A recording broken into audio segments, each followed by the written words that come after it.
just being spurred this morning to really sort of work and polish things, and being driven by the energy of the exchange yesterday, I feel like I want to continue with what I guess would be the second half of what I began yesterday, the section from this longer piece, the longer piece called Just Friends, and the section I started yesterday called Fantasy in the Hold. So just as a way of warning, what I want to do is to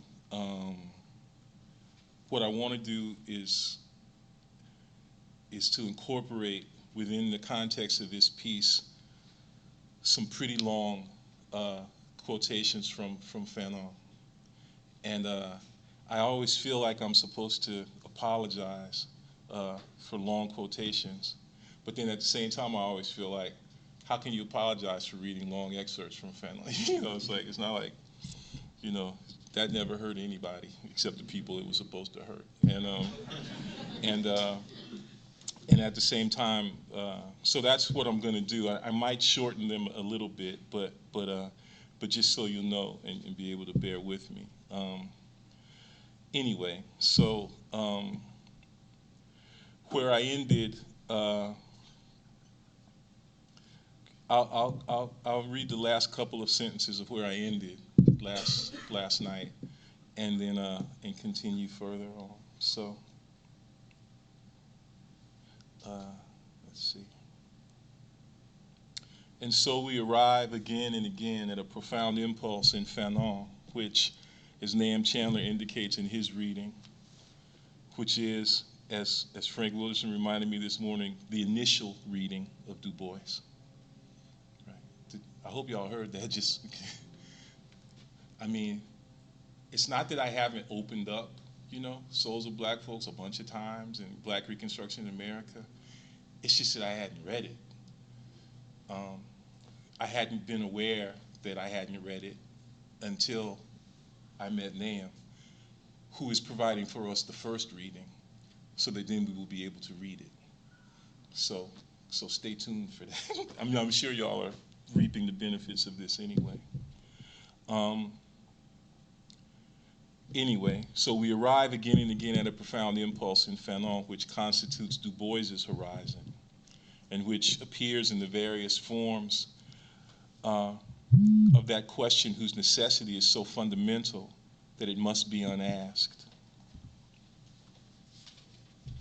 The question of the meaning of being, of Black being, the question of the meaning of things.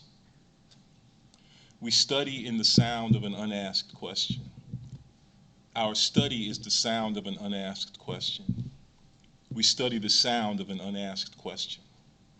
Chant and moan and sprechgesang and babble and gobbledygook, le petit nègre, the little nigger, pigeon, bird talk, birds talk, bard talk, bar talk, our locomotive bar walk and black chant, our black notes and black cant, the tenor's eruptive habitation of the vehicle, the monastic preparation of the minds of the little Negro steelworkers, like a more than three-dimensional transcript of an imaginal manuscript we touch upon the walls and one another.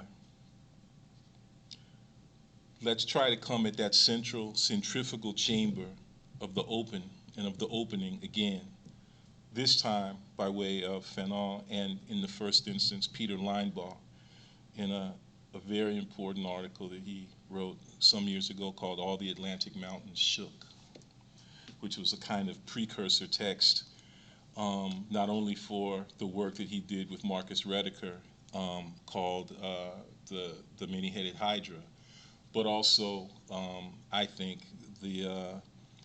well, let's just leave it at that. This is Linebaugh.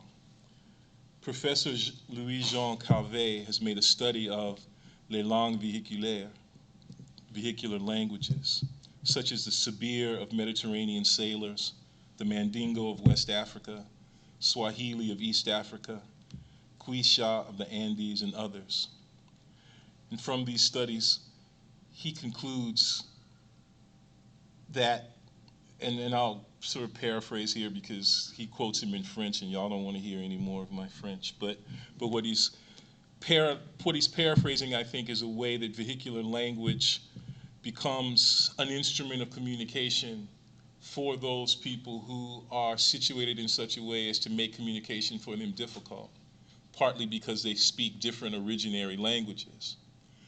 But what ends up happening is that in the very process by which vehicular languages become an instrument of communication, they sometimes get situated within the discourse of linguistics as if they are somehow lesser, in part because the discourse of linguistics often attempts to make a fundamental distinction between language as an instrument of communication and language as an organ, or language as a kind of quality that we associate with the human, independent of its instrumentality.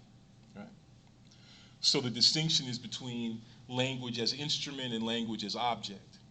Okay? Even language as a kind of natural object, which is not reducible to what it's used for.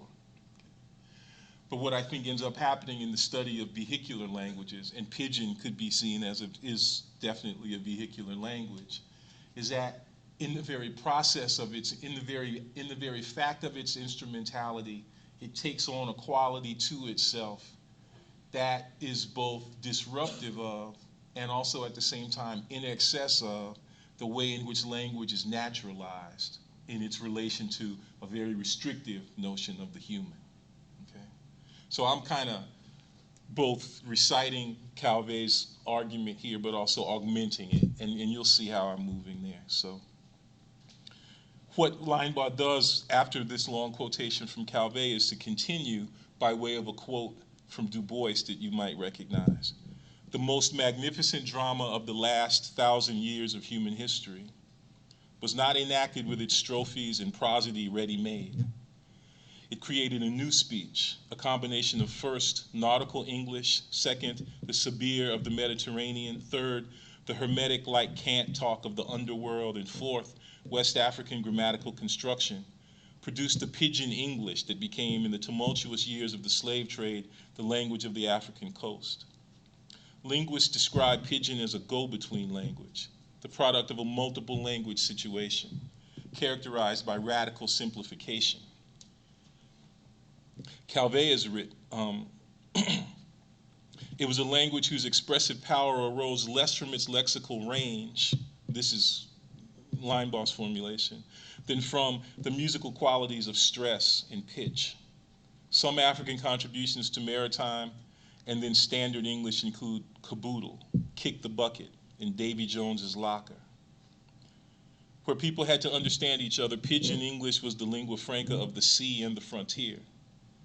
Inasmuch as all who came to the New World did so after months at sea, pidgin or its maritime and popular cognates became the medium of transmission for expressing the new social realities. By the mid-18th century, there were pidgin-speaking communities in Philadelphia, New York, and Halifax. In 1722, Philip Ashton was asked by some pirates in their proper dialect if I would sign their articles. Pidgin became an instrument, like the drum or the fiddle, of communication among the oppressed, scorned and not easily understood by polite society. So what I want to do in what follows is to take up this question of pidgin as a kind of instrument, but also take up the question of what it is that instrumentality and instrumentation actually makes possible for a new radical disruption and maybe even reconstruction of something that at one point was called the human, and which we might at another point decide to call something else. Okay. Now begins the first of a series of long quotations of Fanon, for which I will not apologize. We attach a fundamental importance to the phenomenon of language, and consequently consider the study of language essential for providing us with one element in understanding the black man's dimension of being for others, it being understood that to speak is to exist absolutely for the other. The black man possesses two dimensions, one with his fellow blacks, the other with the whites. This one next. To speak means being able to use a certain syntax and possessing the morphology of such and such a language, but it means above all assuming a culture and bearing the weight of a civilization.